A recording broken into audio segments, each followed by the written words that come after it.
ماشاء اللہ لا حول ولا قوۃ الا باللہ العلی العظیم۔ اعوذ باللہ من الشیطان الرجیم، بسم اللہ الرحمن الرحیم۔ الحمد للہ وکفیٰ والصلاۃ والسلام علی عبادہ الذین اصطفیٰ، اما بعد فرب اشرح لی صدری ویسر لی امری واحلل عقدۃ من لسانی یفقہوا قولی وقل رب ادخلنی مدخل صدق واخرجنی مخرج صدق واجعل لی من لدنک سلطانا نصیرا۔ بسم اللہ وباللہ وتوکلت علی اللہ۔ قال اللہ تبارک و تعالی فی سورۃ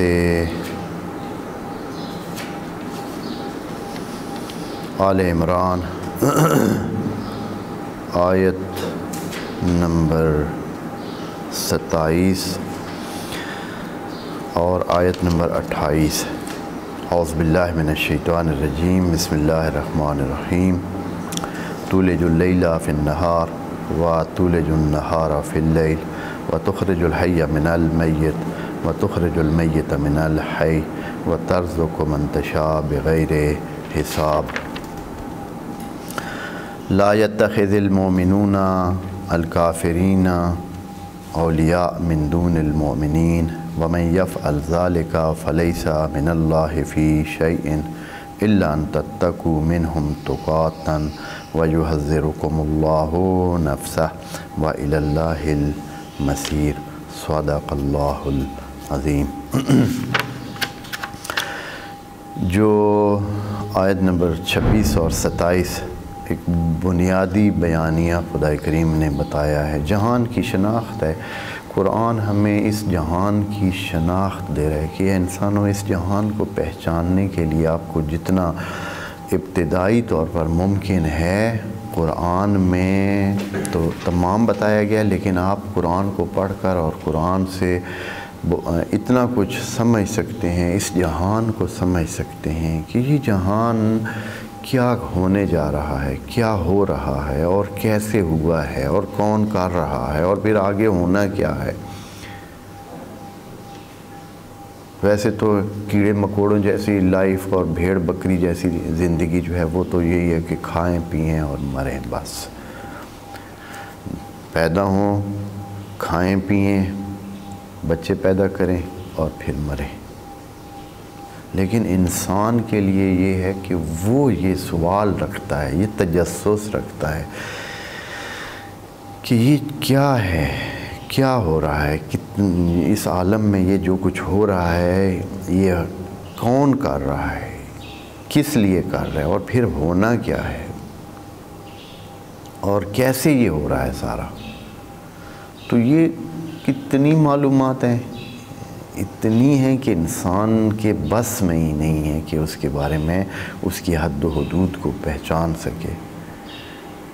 تو خدا کریم جو ہے وہ ہماری مدد کو آتا ہے اور وہ ہمیں اس تصویر کی جو عمومی معلومات ہے، ڈیٹیل کی نہیں، عمومی جو معلومات ہے، جو کلی معلومات ہیں، جو کلیات ہیں، وہ ہمارے سامنے رکھ دیتا ہے کہ یہ ہو رہا ہے، جو کچھ ہو رہا ہے وہ اس بیانیے کے مطابق ہو رہا ہے، یہ اس کا مین قانون ہے، یہ چیز ہے جو یہاں لاگو ہوئی ہے خدا کی طرف سے اور اس کے مطابق سب کچھ ہو رہا ہے۔ اس کے بارے میں یہ 2 آیات بیان فرمائی تھیں جس میں کہا تھا کہ اللہم قل اللہم مالک الملک تؤتی الملک من تشاء، یعنی تمام چیزوں کی ملکیت خدا کی طرف، کہ جو کچھ ہو رہا ہے اس کو کرنے والا اور کوئی نہیں ہے سوائے اس کی۔ وہ جس کو چاہتا ہے کچھ دیتا ہے، کچھ نہیں دیتا۔ بس اگر کسی کو چاہیے تو ادھر جائے، کسی کو نہیں چاہیے تو ادھر جائے، اسی کے پاس ہی ہے، یعنی مین چیز اسی کے پاس۔ تو عز و منتشا مستحکم کرتا ہے، تو بھی اگر استحکام چاہیے، پکا پن، پیڑا پن چاہیے، کسی سے مغلوب نہیں ہونا ہے تو بھی اسی کے پاس جائیں۔ اور اگر کسی نے ذلیل ہونا ہے اور ذلیل ہو رہا ہے اور دوسروں کے انڈر ہے اور دوسروں کا محتاج ہے اور دوسروں سے وہ حکم لینا اسے پڑتا ہے، تو اس کا مطلب یہ ہے کہ وہ خدا کریم سے اس چیز میں محروم ہے، عزت لینے میں محروم ہے۔ تو اگر اسے عزت چاہیے تو پھر بھی رجوع کرے خدا کی طرف۔ آگے خدا کریم نے جو فزیکل سٹرکچر ہے، جو جہان کا موجودہ حالت ہے، اس کی تبدیلی اور اونچ نیچ کو بھی اپنی طرف نسبت دی کہ تولج اللیل فی النہار و تولج النہار فی اللیل و تخرج الحی من المیت تخرج المیت من الحی۔ یہ جو آیت کا یہ حصہ ہے، یہ خدا کریم نے ایک تمام جہان کی ایک کلیت کو جو اس کے ساتھ ہو رہا ہے، ہر چیز کے ساتھ ہو رہا ہے، اس کو بیان کیا، اور اس کا جو پیچھے جس کے ہاتھ میں وہ ڈوری ہے وہ بھی کہہ دیا کہ وہ اس کے ہاتھ میں کیا ہے۔ ہر چیز اس جہان میں، ہر چیز سوائے اس کی ذات کے، ہر چیز مر رہی ہے اور جی رہی ہے، مر رہی ہے اور جی رہی ہے۔ ہر لمحہ جو ہے وہ ایک چیز مر جاتی ہے، پھر جیتی ہے، پھر مرتی ہے، پھر جیتی ہے۔ اگلے لمحے کے جینے کے لیے کسی کی محتاج ہے، اور وہ حیات کون دینے والا ہے؟ وہ خدا۔ اگر وہ چاہے تو اگلا مرحلہ روک لے، وہ حیات کا جو اگلا مرحلہ ہے، جو اگلا سانس ہے ہمارا، روک سکتا ہے۔ بات ختم، حیات ختم، بات ختم۔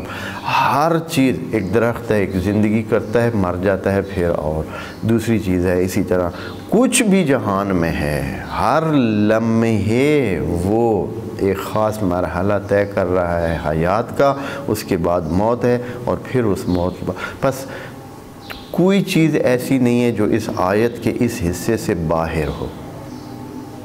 بس موت و حیات کا یہ جو عمل ہے، اس کی وجہ سے تمام جہان کی ہر چیز، کائنات کی ہر چیز مر رہی ہے اور جی رہی ہے، مر رہی ہے اور جی رہی ہے۔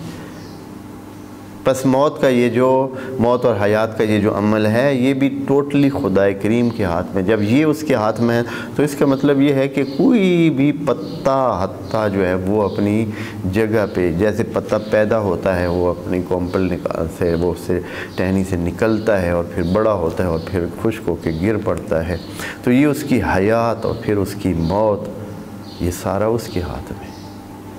تو اس کا مطلب یہ ہے کہ ایک ذرہ بھی کوئی چیز نہیں ہے جو اس کی ہیتے قدرت سے باہر ہو۔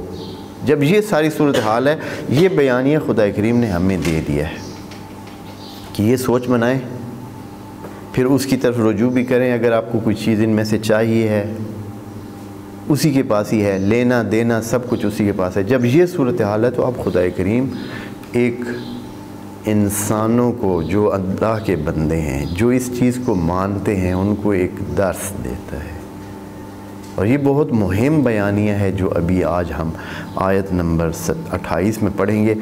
لیکن اس آیت کا جو آخری حصہ ہے، وَتَرْزُقُ مَن تَشَاءُ، بغیر حساب، یہ تقریباً ہم اس آیت کو مکمل کر چکے تھے، لیکن تھوڑی سی یہ بات چونکہ موت و حیات کے حوالے سے ایک نقطہ رہ گیا تھا، جس وجہ سے اس آیت نمبر 27 کو دوبارہ پڑھا گیا ہے۔ تو اس کے بعد خدا کریم مومنین کو ایک درس دیتا ہے کہ اے مومنین، جب صورتحال یہ ہے کہ ہر چیز کا اختیار میرے ہاتھ میں ہے، اگر آپ نے یہ سوچ بنا لی ہے، اگر اس چیز کو آپ مان گئے ہیں اور آپ مومن ہو گئے ہیں، اس لیے کہ خدا کریم نے تمام انسانوں کو نہیں کہا ہے، مومنین کو خصوصاً کہا ہے کہ یہ جو بات پیچھے ہم نے کی، اگر اس پر آپ کو ایمان ہے، آپ مان گئے ہیں کہ اس کے سوا پتا بھی ہل نہیں سکتا ہے، تو پھر آپ ڈرے نہیں، پھر آپ اپنے آپ کو مجبور نہ جانیں، پھر اپنے آپ کو ایسے یہ نہ جانیں کہ اچھا یہ ہوا تو یہ کیسے ہوگا، یہ سب۔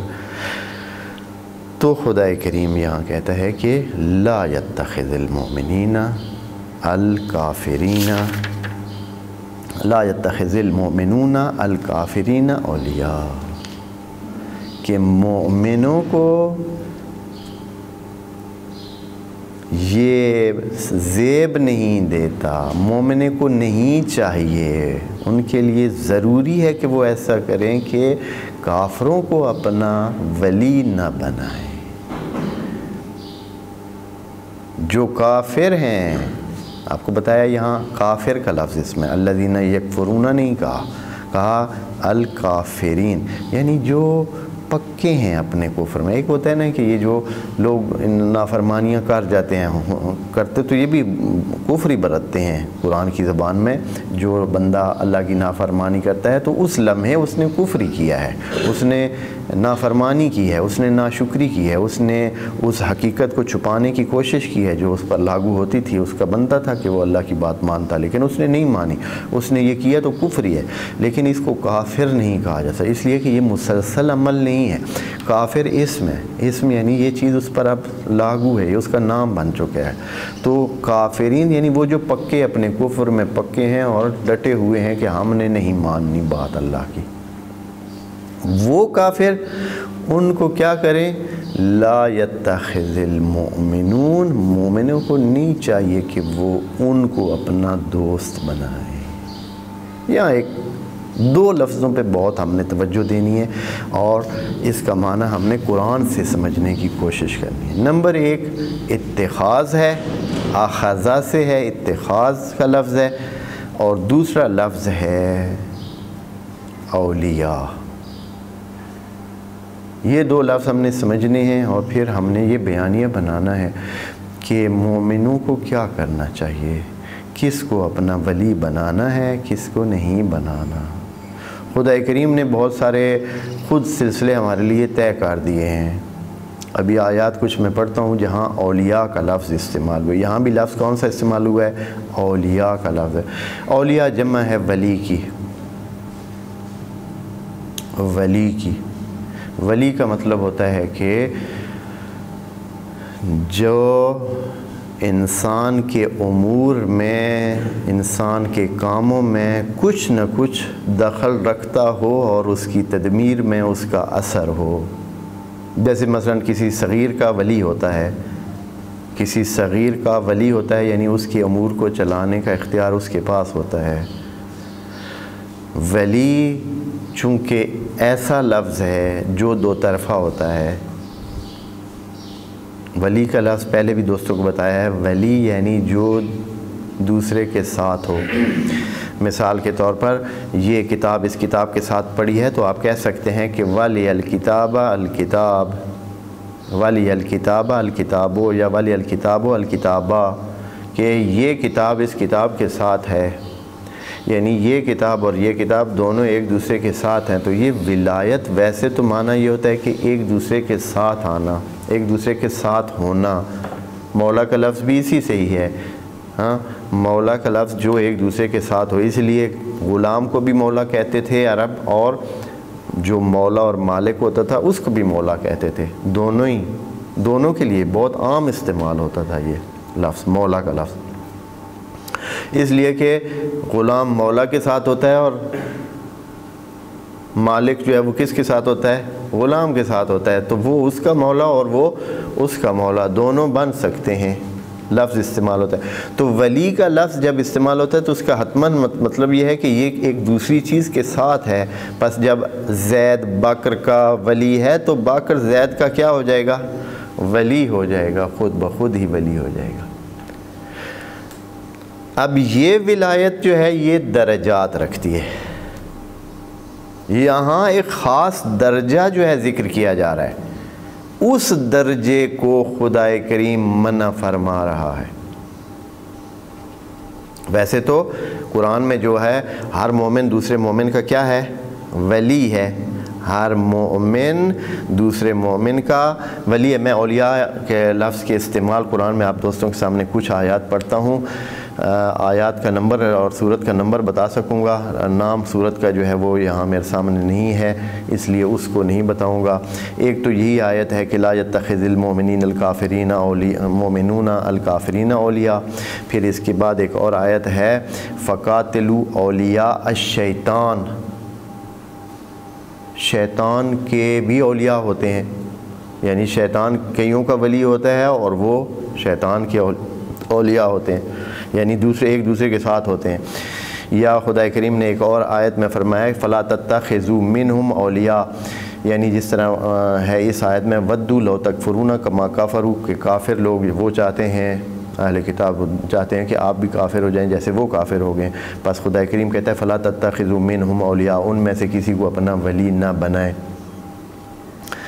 یا ایک اور آیت میں ہے کہ الذین یتخذون الکافرین اولیاء من دون المؤمنین، یہ جو ہے یبتغون عندہم العزت ویبتغون عندہم العزت فإن العزت للہ جمیعا، کہ کافروں کو اپنا اولیاء بناتے ہیں۔ یا ایک اور جگہ اس کا دوسرا استعمال بھی آپ کو بتاتا ہوں، جہاں خدا کریم فرماتا ہے کہ یا ایھا الذین آمنوا لا تتخذوا الیہود والنصارى اولیاء بعضهم اولیاء بعض، آپ یہود اور نصارہ کو اپنا ولی نہ بنائیں، ہاں وہ آپس میں ایک دوسرے، یہاں بھی تتخذوا کا لفظ ہے، یہ تتخذوا کا لفظ بہت مہم ہے جو کہ انشاءاللہ اس کا میں عرض کروں گا۔ اچھا، اس کے بعد فرماتے ہیں دوسری آیت میں کہ والکفار اولیاء، اچھا لائب من الذین، یہ لمبی آیت نہیں پڑھوں گا، ٹائم نہیں ہے۔ ولو کانوا یؤمنون باللہ والنبی وما انزل الیہ ما اتخذوہم اولیاء، اگر یہ مانتے اللہ کو اور اللہ کے نبی کو تو یہ ان کو اپنا اولیاء نہ بناتے۔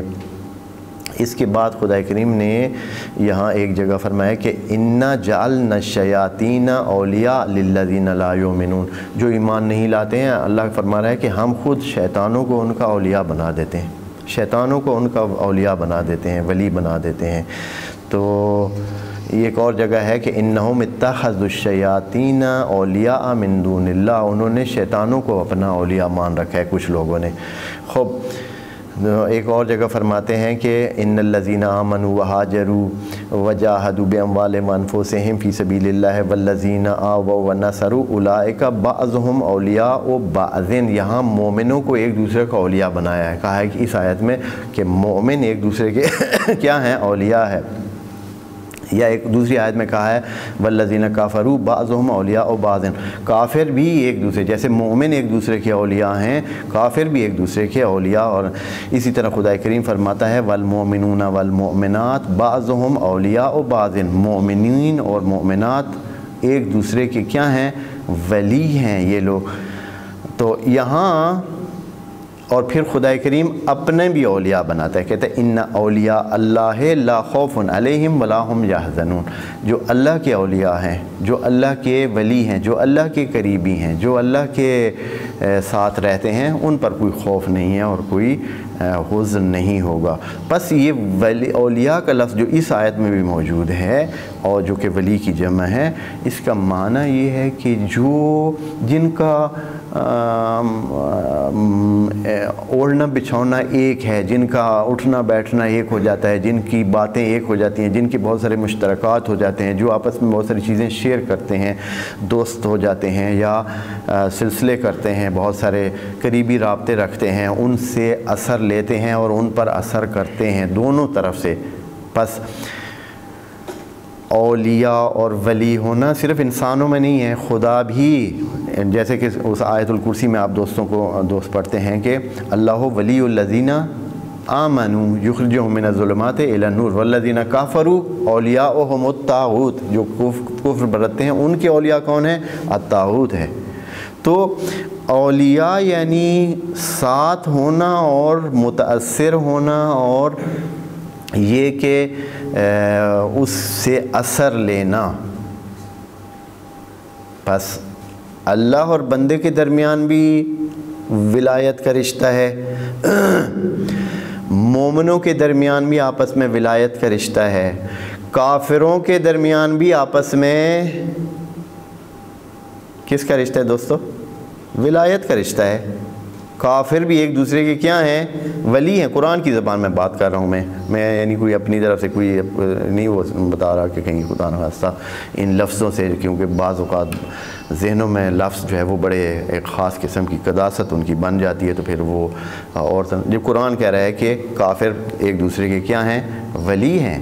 شیطان بھی جو ہے دو کیا ہے، کئیوں کا ولی ہے اور کئی شیطان کے ولی ہیں۔ تو اس طرح وہ جو ہے یہ ایک ایسا لفظ ہے، اس کا معنی سمجھنے کے لیے اس کے جو قرآن میں استعمال ہیں ان سب کو دیکھیں تو یہ چیز نکلتی ہے کہ ساتھ ہو اور ایک دوسرے سے متاثر ہو۔ اور یہ تو قاعدہ کلیہ ہے، ایک یونیورسل قاعدہ ہے، کائناتی ایک قاعدہ ہے کہ مؤثر وہی واقع ہوتا ہے جو زیادہ طاقت رکھتا ہے۔ چھری اور سبزی یا کوئی تربوز یا کوئی ایسی چیز ہو تو اگر چھری اوپر ہو تو کون کٹے گا؟ کاٹنا شروع کریں ایک دوسرے کے ساتھ، اس کو رگڑ دیں تو کیا کٹے گا؟ تربوز کٹے گا یا چھری؟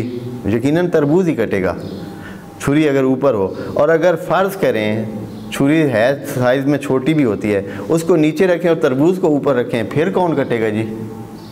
ہو مسلم ہے کہ پھر بھی تربوز ہی کٹے گا۔ وجہ یہ ہے کہ اس کا جو ضعف ہے، جو اس کی کمزوری ہے، اس کی نسبت جیسے بھی ہوگا متاثر وہی طرف ہوگا۔ اسی طرح یہ ایک قاعدہ کلی ہے کہ جو طاقتور چیز ہوتی ہے وہ مؤثر ہوتی ہے۔ مثلا آگ بجھاتی ہے پانی کو، آگ کو بجھاتا ہے پانی، اور پانی کو خشک کرتی ہے کیا؟ آگ۔ لیکن اب ایک جگہ ایسا ہو گیا ہے کہ دونوں موجود ہیں، ہاں، اب آیا آگ بجھے گی یا پانی جو ہے وہ خشک ہوگا؟ کیا ہوگا؟ مثلا ادھر پانی بھی ہے، فرض کریں آگ لگی ہوئی ہے، پانی بھی ڈھیر سارا اس پہ ڈالا جا رہا ہے، بہت سارا ڈالا جا رہا ہے، ہاں، تو ادھر کیسے طے ہوگا کہ کس نے ختم ہونا ہے؟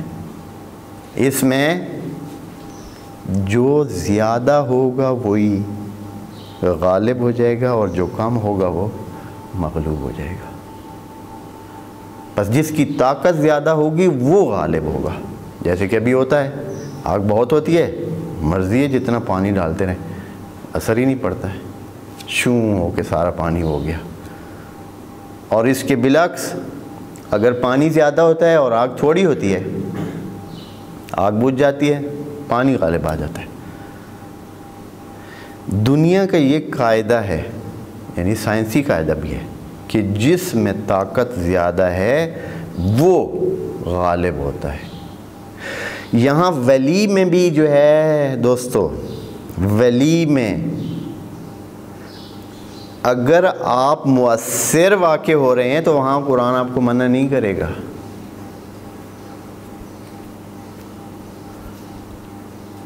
اب آپ کے پاس علمی طاقت ہے، دوسری طرف کوئی ایسا کافرین میں سے ہے جو اتنا نہیں ہے کہ وہ آپ پر تاثیر کر سکے، اجتماعی لحاظ سے، معاشرتی لحاظ سے، معیشت کے لحاظ سے، علم کے لحاظ سے، بہت سارے لحاظوں سے وہ کمزور ہے، پھر کوئی حرج نہیں ہے۔ اسی لیے وہ لفظ جو میں کہہ رہا تھا کہ اتخاذہ کے لفظ میں توجہ دیں، اتخاذہ، جو ان کو اولیاء بنا لیتے ہیں، یعنی اپنے اوپر مؤثر قرار دے دیتے ہیں، یعنی مومنین کی مجبوری ہے، مومنین یعنی اس لحاظ سے اس طرح ہیں کہ وہ ان کی طرف جانے کی رغبت ان میں موجود ہے۔ خوب رغبت یقیناً تب ہی ہوتی ہے جب اس طرف قوت زیادہ ہوتی ہے، تب، وإلا ایک کمزور بندے کی طرف کون جاتا ہے؟ جس کے پاس کچھ ہے نہیں تو آپ کس لیے اس کے ساتھ اپنا رابطہ رکھیں گے یا کس لیے اس کے پاس جانا چاہیں گے؟ ہاں، اگر آپ اپنے دین کی بات سمجھانے کے لیے اپنے دین کو، اپنے جو عقیدہ ہے اس کو آپ ٹرانسفر کرنا چاہتے ہیں، اس تک پہنچانا چاہتے ہیں، تو پھر یہ اتخاذ ولی نہیں ہے، یہ عام لیول کا ولی ہے۔ اتخاذ میں یہ نقطہ، لفظ لا تتخذوا میں یہ نقطہ پوشیدہ ہے کہ آپ کی طرف سے اس طرف جانے کے لیے رجحان موجود ہے، رجحان موجود ہے، آپ خود یہ کام کرنا چاہتے ہیں، آپ ان کی طرف راغب ہیں، آپ ان کی طرف جانا چاہتے ہیں، ان کی اٹریکشن ایسی ہے کہ آپ ان کی طرف جانا چاہتے ہیں، ان کو ولی بنانا چاہتے ہیں، یعنی آپ اپنے اندر کوئی معاشرتی یا معاشی مجبوری سمجھتے ہیں جس کی وجہ سے، اس لیے خدا کریم نے پچھلی آیات میں، 2 آیتوں میں یہ کہا ہے کہ آپ اس حوالے سے فکر مند نہ ہو، تمام مسائل وسائل خدا کے ہاتھ میں ہیں۔ اس لیے لا يتخذ المؤمنون، جو مومن ہیں ان کو نہیں چاہیے کہ وہ بنائیں، یہ بنانے کے لفظ میں خصوصی توجہ دینی ہے. یہ خدا کریم کہہ رہا ہے کہ یہ کام نہ کریں. جہاں آپ کو بنانے کے لیے بنانے کی ضرورت پڑے, جہاں آپ کو یعنی آپ کی طرف سے یعنی آپ کمزور پہلو ہیں اور آپ اپنی کمزوری کو دور کرنے کے لیے آپ ان کو اپنا کیا بناتے ہیں؟ ولی بناتے ہیں. اس لیے کہ اتخاذ کا مطلب اس میں یہ باب افتعال جو ہے یہ اسی وجہ سے ہے کہ اس میں کیا ہے یہ چیز کہ آپ کی طرف سے اس کے لیے کوشش کی جاتی ہے, آپ کے لیے اس میں محنت کی جاتی ہے, پھر جا کر یہ آپ حاصل کرتے ہیں. آخذہ نہیں کہا ہے, اتخذہ کہا ہے, یعنی اس کے لیے کوشش کر کے آپ ان کو اپنا دوست بناتے ہیں. تو کوشش تب ہی کرتے ہیں جب آپ سے وہ کیا ہیں کسی وجہ سے, جیسے کہ ابھی مثلا بعض ممالک وہ ایسے سوکھی دوستی کرتے ہی نہیں ہیں, اس لیے جو کمزور ممالک ہوتے ہیں وہ منتیں ترلے کرتے رہتے ہیں کہ مہربانی کریں آپ ہمارے ساتھ دوستی بنا لیں, آپ کا اور ہمارا رابطہ ہو, تاکہ کیا ہو اس طاقتور ملک کی وجہ سے کچھ وسائل اس غریب ملک کو بھی مل جائیں اور ادھر جو ہے وہ کچھ بھلائی کا فائدہ ہو جائے. اس وجہ سے کیا کرتے ہیں اتخاذ کرتے ہیں. یہ برابری کی لیول کی جو وہ ہے سلسلہ ہے تعلق ہے اس کی وہ نہیں, اس کو نہیں کہہ رہا ہے. یہ برابری کی لیول کا جہاں آپ متاثر نہیں ہوتے ہیں, جہاں آپ ان کے نیچے نہیں ہوتے ہیں, اس کے لیے نہیں ہے یہ بات. یہ اس آیت میں توجہ کرنے کے قابل ہے. یعنی یہ آپ کو کافرین اور دوسرے جو غیر مذہب والے ہیں ان کو دوست بنانے کا قاعدہ خدا کریم آپ کے سامنے رکھ رہا ہے. اس لیے یہاں فرمایا لا یتخذ المؤمنون الکافرین اولیاء. اس لیے آیت کے آخر میں استثناء بھی دیا ہے, جہاں آپ کی مجبوری ہو وہاں خیر ہے, جہاں آپ کی مجبوری ہو, جہاں آپ بچ نہ سکتے ہوں, آپ کو نقصان پہنچنے کا خدشہ ہے, آپ کو کوئی ایسی صورتحال ہے کہ آپ کو کچھ بچنے کا انتظام کرنا ہے, تو اس صورت میں آپ ان کے ساتھ کیا کریں, کچھ رابطہ رکھنے میں کوئی حرج نہیں ہے, پھر ان کے ساتھ آپ تعلق رکھیں. لیکن یہ ہے کہ اگر ایسی نہیں ہے, جب آپ خود اپنی کوشش کر کے دوستانہ تعلق قائم کرنا چاہتے ہیں, یہ نہیں. وہ جو مجبوراً آپ ایسے مثلا آپ ایسے حلقے میں آگے ہیں کہ حتماً آپ کا ہمسایہ ہے اور ہمسایہ بھی بہت بڑا ہے, اگر آپ نے تھوڑی سی ادھر ادھر کی غلطی کی تو فوراً کیا ہو جائے گا, وہ تو آپ کو تہس نہس کر دے گا, آپ کا وجود ہی ختم کر دے گا. اس صورت میں آپ کیا کریں گے, جیسے کہ آیت کے آخر میں ہے کہ اس صورت میں قبول کریں گے. بس توجہ کریں دوستو, یہ اتخاذ کے لفظ میں یہ ہے کہ جب ایسی صورتحال ہو کہ جب آپ اپنی مرضی سے اپنی کوشش سے یعنی کوئی ایسی مجبوری نہیں ہے آپ کی, آپ خود کوشش کر رہے ہیں کہ آپ کے حالات مثلا تھوڑے نرم ہیں تو آپ چاہتے ہیں کہ آپ ذرا کبھی حالات ہو جائیں, اچھے حالات ہو جائیں. ابھی بھی آپ کھا پی رہے ہیں لیکن آپ چاہتے ہیں کہ ذرا سوکھا کھائیں, تھوڑا بہتر کھائیں, تھوڑا زیادہ کھا لیں. یہ اس چکر میں آپ کیا بناتے ہیں, جیسے کہ ابھی دنیا میں یہی ہو رہا ہے کہ لوگ اپنی ترقی کے لیے, ویسے ان کو خدا کریم نے مناسب انداز میں رزق دے رکھا ہے, لیکن وہ اپنی ترقی کے لیے کیا کرتے ہیں, ایسے کام کرتے ہیں جن میں ان کے دین کے جانے کا خدشہ ہے. یہ جو مؤمنین ادھر سے کہا اور ادھر سے کافرین, اس میں یہ نقطہ حتماً موجود ہے کہ بات دینی زاویے سے ہو رہی ہے. کہ خدا کریم نے یہ نہیں کہا ہے کہ اے غریبو آپ امیروں سے تعلق نہ رکھیں, اے مثلا مشرقیوں آپ مغربیوں سے تعلق نہ رکھیں. یعنی معیار نہ مشرق ہے نہ مغرب ہے, نہ ہی غربت ہے نہ ہی عمارت ہے, نہ ہی کوئی اور دوسرے زاویے جو ہیں وہ ہیں, بلکہ مؤمنین اور کافرین یعنی اس میں جو مین چیز ہے وہ دین ہے. دین کے حوالے سے بات ہو رہی ہے کہ آپ کا جو دینی نقطہ نظر ہے یہ متاثر ہونے کا جہاں خدشہ ہو, جہاں مسئلہ ہو, اس صورت میں آپ, اور اگر آپ دینی طور پر کیا کریں, ایسی صورت ہو کہ آپ کا دین حاوی ہو اور وہ متاثر ہوں اور اس سے اثر لے کر آپ کے دین کی طرف آنے کی چانس ہو, تو پھر خدا کریم آپ کو منع نہیں کرے گا. یہ اس آیت کے اندر تدبر کے ساتھ یہ چیز موجود ہے, آپ سمجھیں. لا یتخذ المؤمنون الکافرین اولیاء من دون المومنین انشاءاللہ اس اگلے لفظ اور اس کے بعد والے جملات کی وضاحت انشاءاللہ اگلی نشست میں عرض کریں گے۔ والسلام علیکم ورحمۃ اللہ وبرکاتہ۔